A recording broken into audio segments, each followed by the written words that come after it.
Did you hear about the blue rain thing? Yeah. It I've seen some rained. videos of that. Yeah. It's like Let's. toilet water rain. Yeah. Yep. Toilet bowl cleaner rain. Let's touch on that. That's how Texas became a petri dish for weather warfare. They told you it was just pollen. They smiled into the camera, shrugged their bureaucratic shoulders, and insisted everything was normal. Meanwhile, the Texas sky was drizzling neon blue rain like a science fiction fever dream, and entire towns were disappearing under floods. But nothing to see here, folks. Move along. Let's be clear, this isn't a fluke of nature. That's absolutely true. The problem is, though, nobody wants to talk about the unintended or, in some cases, fully intended side effects.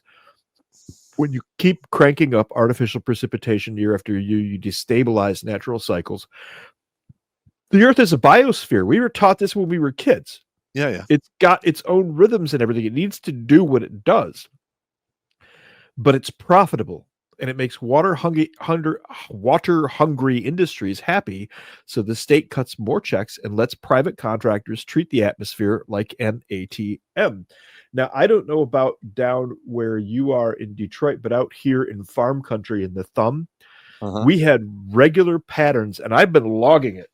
Wait, where? You'll recognize this guy here? Yeah. Oh, it's green. You can't see it on the thing. You can't see it. Yeah, you know why? Because it's the Standard Army Journal. It's the big one there. I'll do the dimensions.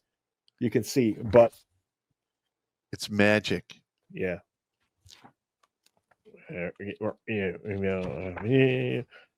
I've been logging all of this the whole time. And about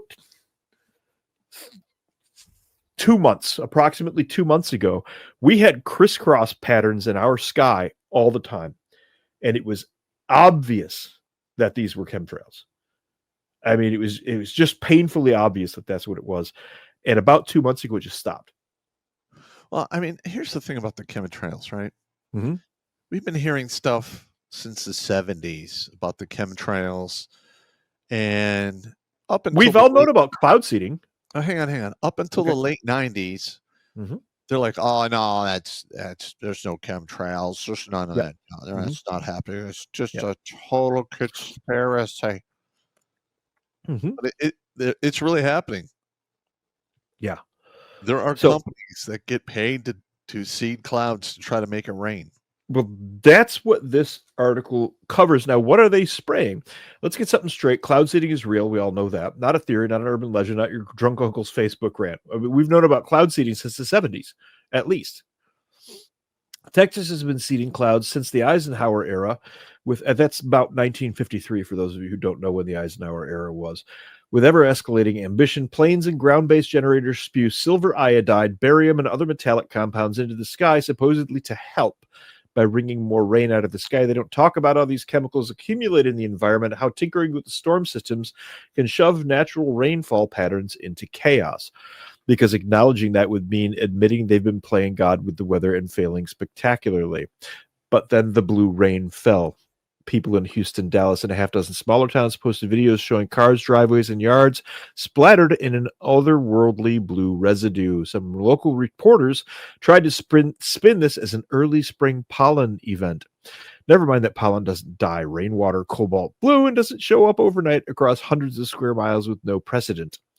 Others mumbled about industrial emissions, but no major chemical release was ever confirmed, and the state's environmental agencies quietly slunk back into their cubicles rather than test the samples and release results. We have a woman here in Michigan, in my county, who was a soil tester. Whenever you need a new septic system, whenever you need wells, you have to have the soil tested. You know what I'm talking about? It's what's a perk test or whatever? Something like that. Yeah. Anyway, she does that, and she started noticing chemicals in the soil that weren't supposed to be there. So she started independently testing those chemicals and discovered that they fell under all of the chemtrail patterns listed for the state of Michigan.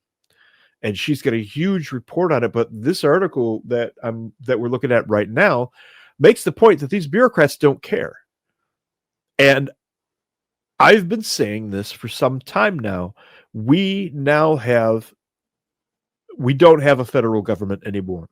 We have a foreign enemy state parasitic entity that is feeding off of the United States, profiting off of us, and flooding our country with God knows what. And this is one of the things that it's doing.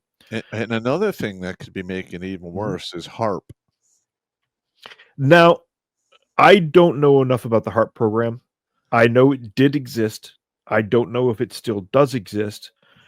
There's a lot of speculation and theory about it. But in this particular case, what we're talking about tonight, there's no doubting it anymore.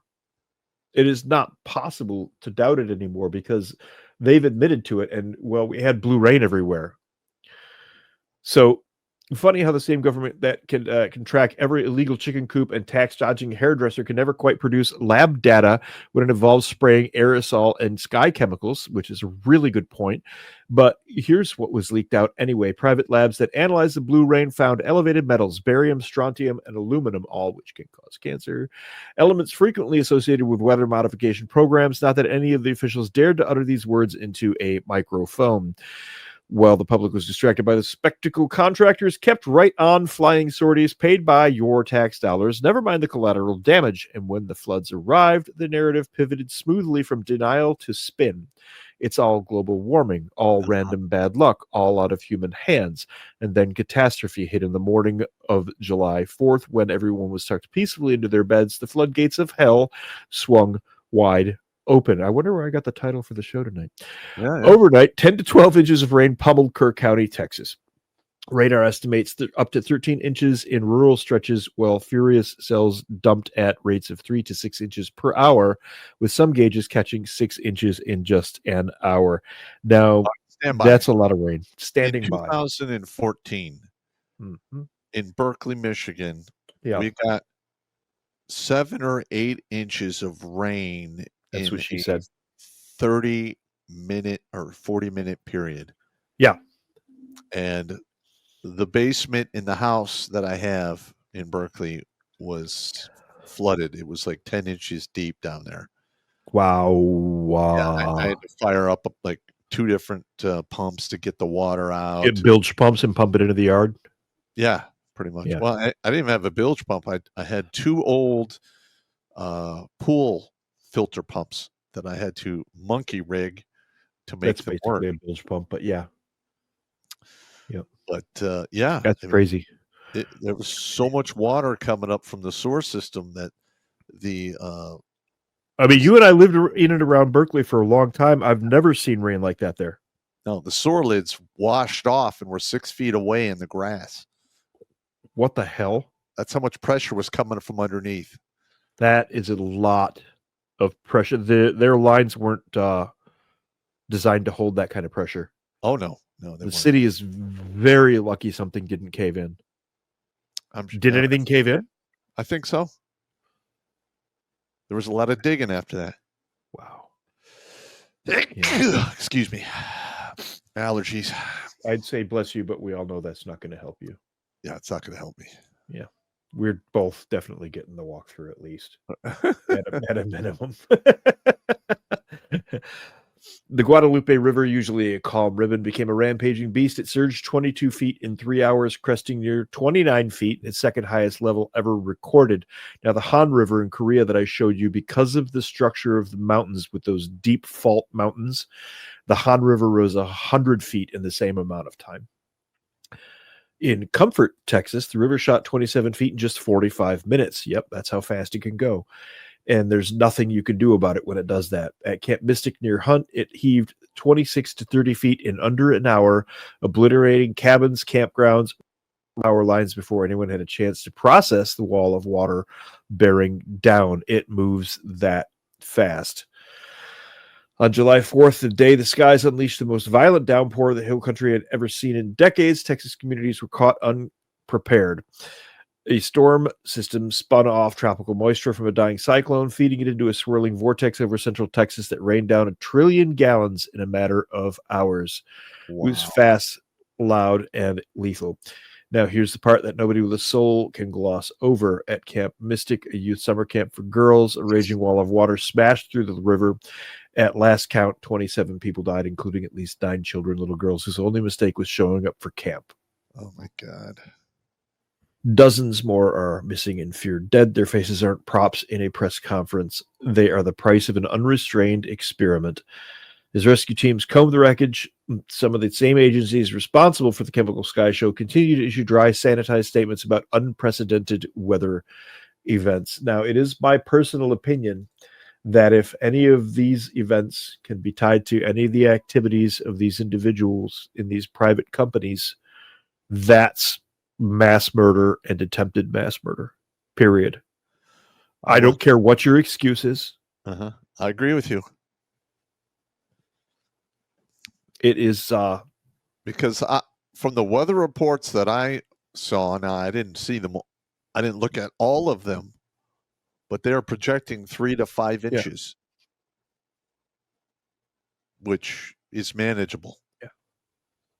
3 to 5 inches is, I mean, we get that on a fairly routine basis here in the thumb.